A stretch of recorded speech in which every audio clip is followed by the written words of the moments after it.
Hello everyone, welcome back to my channel world current affairs. मैं हूँ आपका दोस्त, आपका होस्ट अंकित तंवर, और आज हम बात करने वाले हैं ऑपरेशन विजय की।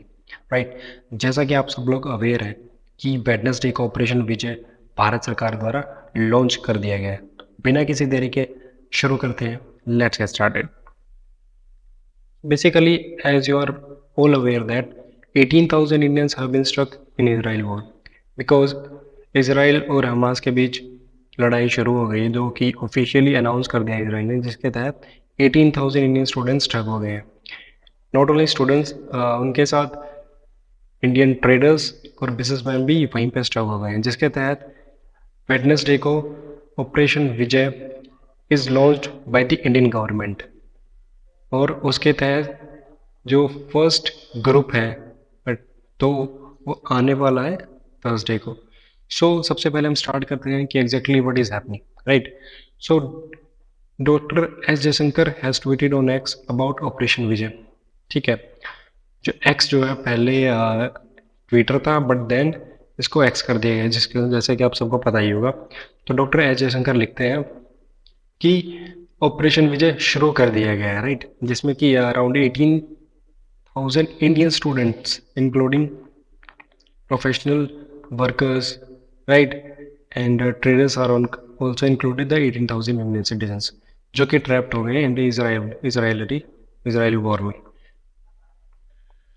सेकेंडली, खोबी शोशो, right, the consul general of Israel in Mumbai assured that Israel government is doing its most to assist the Indian embassy in Operation Vijay।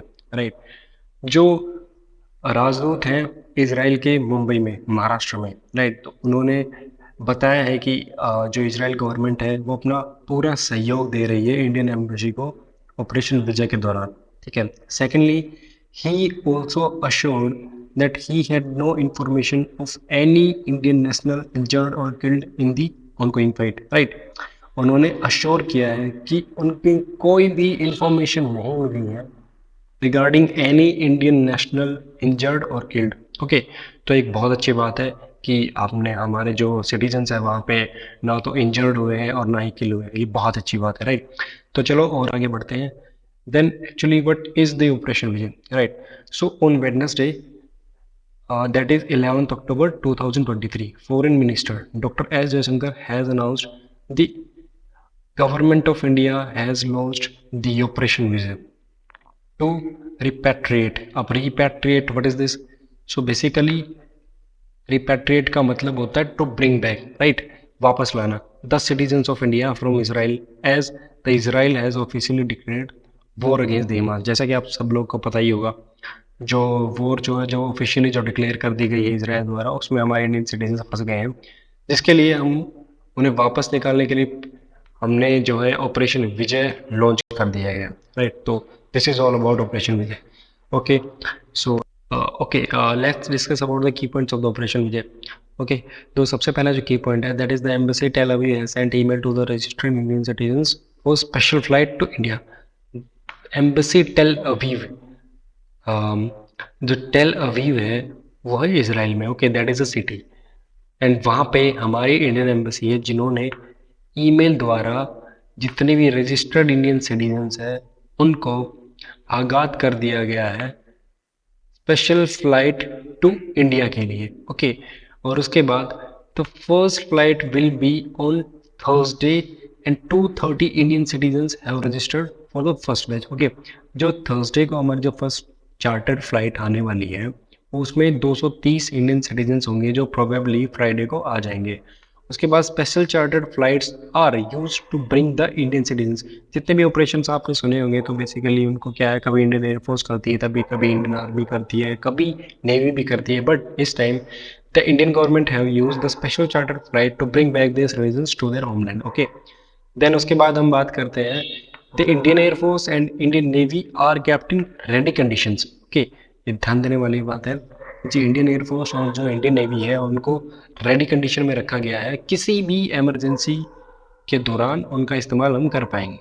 उसके बाद 24 hour control room has been set up to monitor the situation in Israel and Hamas. ठीक है, 24 घंटे control room setup कर दिया गया है New Delhi में to monitor the Israel and Hamas war. Okay. Okay, now we will discuss about the impact of this operation, right. तो हमने जो ऑपरेशन विजय लॉन्च किया है इसके क्या क्या इम्पैक्ट हो सकते हैं इन फ्यूचर, देन उसके बारे में हम डिस्कस करते हैं. सो बेसिकली सबसे पहला जो मेजर जो इस पे फ़र्क आने वाला है that is the Indian citizens will come back safely to their homeland, जो कि सही सलामत अपने घर आ जाएंगे, अपनी मातृभूमि आ जाएंगे, जो कि बहुत अच्छी बात है. सेकेंडली, जो it will build more trust between Israel and India. ये बहुत ज़रूरी बात है. इन ये जो ऑपरेशन लॉन्च करे दोनों एम्बेसी, ये दोनों कंट्रीज आपस में सहमति के तहत ये सेफली इंडियन सिटीजन्स को वापस ला रहे हैं, जिसकी वजह से इंडियन और इसराइल दोनों आपस में कंट्रीज़ का ट्रस्ट बढ़ेगा, जो कि फर्दर जो फ्यूचर में है उनके स्ट्रेटेजिक पार्टनरशिप में बहुत अच्छे से हेल्प करने वाला है. Secondly, India has created history after declaring this operation. वो कैसे? क्योंकि अभी तक जितने भी सिटीजन्स फंसे हुए हैं, किसी भी कंट्री ने ऐसा कोई स्टेप नहीं लिया, मेजर स्टेप नहीं लिया है जिसके तहत उनके जो सिटीजन्स हैं उनको वापस ला सके. But India is the only one that has taken the necessary steps to bring their citizens back to the country, right? Or secondly, the India has created a global image of safety of Indian nationals. वो कैसे? क्योंकि जो Indian government है is totally aware about the importance of every citizen of a country. और जब एक देश का नागरिक बाहर हो और जब दो देशों में लड़ाइयाँ चल रही हैं और वो नागरिक सोचता हो कि मेरा देश मेरे लिए कुछ करे, देन ऑब्वियसली ये इंडियन गवर्नमेंट का फ़र्ज बनता है या फिर उस देश की गवर्नमेंट का फ़र्ज बनता है ताकि जो बाहर के लोग हैं जहाँ वो फंसे हुए हैं उन्हें वापस अपने देश में लाए सेफली. तो इसी की वजह से इंडिया ने सेम एग्जांपल सेटअप किया था रसिया और यूक्रेन के वार में, और सेम अभी जो है इसराइल और हमास के टाइम पे हम सेट कर रहे हैं. ओके, तो इसी के साथ मैं ये टॉपिक ख़त्म करते हैं. और लास्टली मैं ये चाहता हूँ कि आप सब कमेंट करें अपनी अपनी राय कि इंडियन गवर्नमेंट में ने ये जो स्टेप उठाया है उसके क्या क्या इम्पैक्ट हो सकते हैं फ्यूचर में. Let me know your views, right. तो इसी के साथ मैं ख़त्म करता हूँ. God bless you. Thank you.